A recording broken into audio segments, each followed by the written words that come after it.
Après vous avoir proposé des guides d'achat pour iPhone et AirPods en 2024, il fallait absolument que je vous parle de l'Apple Watch. Véritable assistante de santé, outil d'organisation, ou simplement un moyen de redonner à mon iPhone la place qu'il se doit d'occuper, l'Apple Watch est un appareil qui a su me conquérir au cours des 2 dernières années, et voici mon guide d'achat la concernant.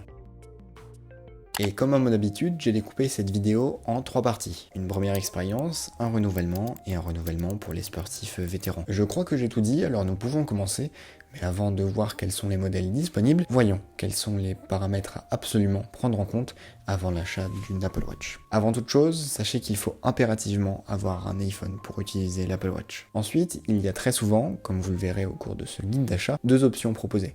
GPS ou cellulaire. L'Apple Watch cellulaire te permet de te passer de ton iPhone. Appel, message, musique, météo au bout du poignet, à condition d'avoir un forfait. En France, ces forfaits sont uniquement disponibles chez SFR et Bouygues Télécom. La taille du boîtier varie en fonction du modèle, alors je préciserai les tailles disponibles au cours de cette vidéo. Il peut être difficile de choisir une taille de bracelet, et pour remédier à cela, va voir sur le site d'Apple, il te propose un document à imprimer qui te permettra de déterminer ta taille de bracelet. Apple propose l'option Trade-in, ça te permet de soit envoyer un appareil au recyclage car il est trop vieux, ou alors de le vendre à Apple. Et je ne te conseille pas de passer par ce procédé, à part si ton produit est vraiment très vieux et que le recyclage est la seule option parce que ce sera toujours bon pour l'acheteur. Mais si jamais ton produit est toujours d'actualité et que tu peux encore le vendre, essaie d'en tirer un billet en le vendant via un particulier, plutôt que de l'envoyer à Apple, tu en auras vraiment pour ton argent. Ensuite, je ne vous conseille pas d'acheter votre appareil en reconditionné, parce qu'à mon avis, il vaut mieux payer une seule fois le prix fort et garder très longtemps son appareil, plutôt que de prendre le risque de devoir le changer l'année qui suit. Voilà, je crois que j'ai un petit peu tout dit, alors nous pouvons maintenant passer au guide d'achat. Sur ce, bon visionnage. Pour commencer, je ne vous conseille absolument pas d'acheter l'Apple Watch SE2 pour la simple et bonne raison qu'une nouvelle génération semble approcher. Le prix sur le store officiel d'Apple a baissé de 30€, celui des revendeurs est vendu 20€ moins cher que chez Apple, ce qui ne présage que l'arrivée d'un nouveau modèle au cours des prochains mois. Je vous dis cela car ce nouveau modèle qui risque d'arriver d'ici les prochains mois laisse espérer l'arrivée de nouvelles fonctionnalités vraiment importantes, telles que le capteur de température au poignet qui permettra le suivi actif des cycles pour les femmes, une prise en charge de Siri améliorée et surtout locale qui permettra donc d'effectuer directement les requêtes sur l'Apple Watch ou encore une meilleure autonomie. Mais surtout un processeur à jour qui sera tiré de l'Apple Watch Series 10 et qui offrira des performances plus actuelles et surtout une très bonne longévité.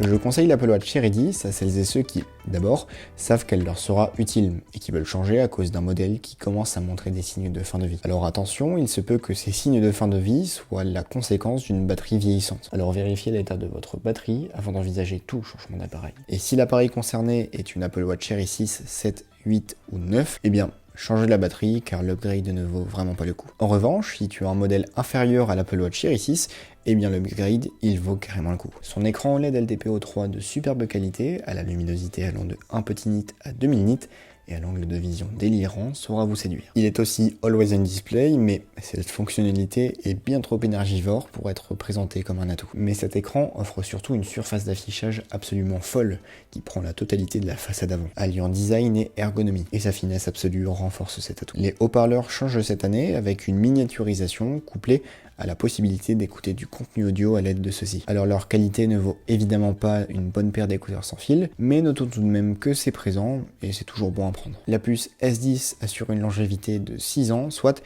jusqu'en 2030. Siri est toujours améliorée car, encore une fois, intégrée à l'appareil. Mais cette année, Apple a mis le paquet en ce qui concerne les fonctionnalités, qu'elles concernent la santé ou pas. Fréquence cardiaque de dernière génération, ECG, notification d'arythmie, de fréquence cardiaque faible ou élevée, suivi du cycle avec estimation de l'ovulation, suivi du sommeil, détection de chute, appel SOS, capteur de taux d'oxygène dans le sang, l'ajout d'un profondimètre qui va jusqu'à 6 mètres de profondeur. Pour information, cet instrument permet aux plongeurs de savoir à quelle profondeur est-ce qu'il se trouve. Et un capteur de température de l'eau a aussi été ajouté. La charge est devenue extrêmement rapide avec plus de 80% en 30 minutes. Malheureusement, ce n'est toujours pas assez puisque l'Apple Watch ne change pas au niveau de sa batterie.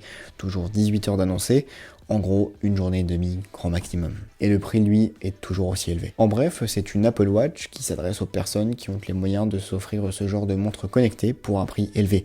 Et malgré cela et sa batterie, je n'ai vraiment pas peur de dire qu'actuellement, c'est la meilleure montre connectée grand public, puisque elle n'a vraiment rien à envier, même au modèle Ultra. Elle est proposée dans sa finition aluminium en argent, or rose et noir de jet. La finition titane fait son apparition avec du titane naturel, du titane or, du titane ardoise. En gros, cette finition est plus résistante. La taille change aussi cette année avec 1 mm de plus sur les deux modèles, 42 ou 46 mm.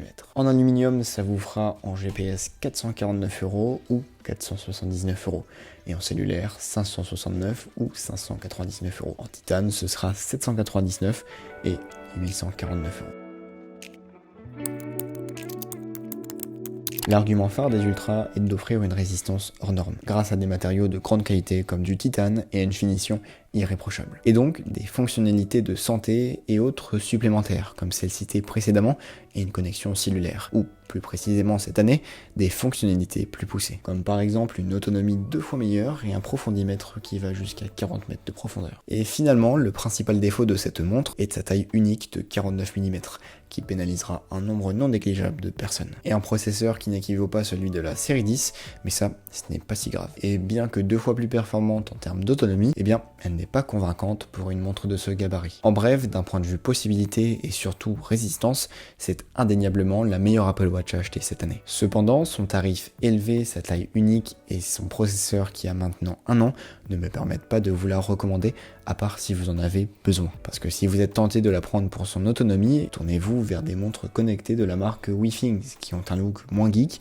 et offrent moins de fonctions, mais ont une autonomie digne de l'appellation montre, avec 30 jours. En bref, elle s'adresse aux sportifs hors du commun. C'est pourquoi je l'appelle l'Apple Watch des vétérans, comme par exemple les alpinistes, les plongeurs, bref, les sportifs vraiment hors du commun. En résumé, vous l'aurez compris, ne la prenez pas si c'est pour aller faire du ski cet hiver ou alors pour aller à la salle de musculation. Si jamais c'est pour cela que vous voulez une Apple Watch, eh bien, tournez-vous vers une Apple Watch Série 10 ou alors attendez l'arrivée d'une Apple Watch SE3. Elle est proposée en 2 couleurs, titane naturel et noir.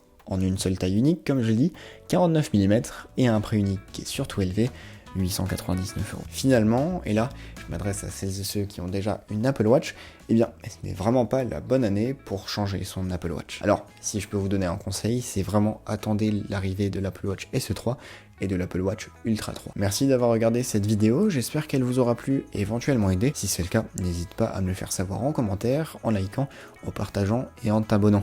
Et si jamais tu es à la recherche d'un nouvel iPhone pour l'année qui arrive, eh bien j'ai fait un guide d'achat, le lien est en description. Et si jamais tu souhaites me soutenir financièrement, j'ai créé un Tipeee il y a de ça quelques mois, rien n'est obligatoire, un j'aime, un commentaire, un partage et un abonnement, ça vaut bien plus qu'1 €. Bref, merci de m'avoir regardé, c'était Aaron et à la semaine prochaine pour le guide d'achat des Mac en 2025.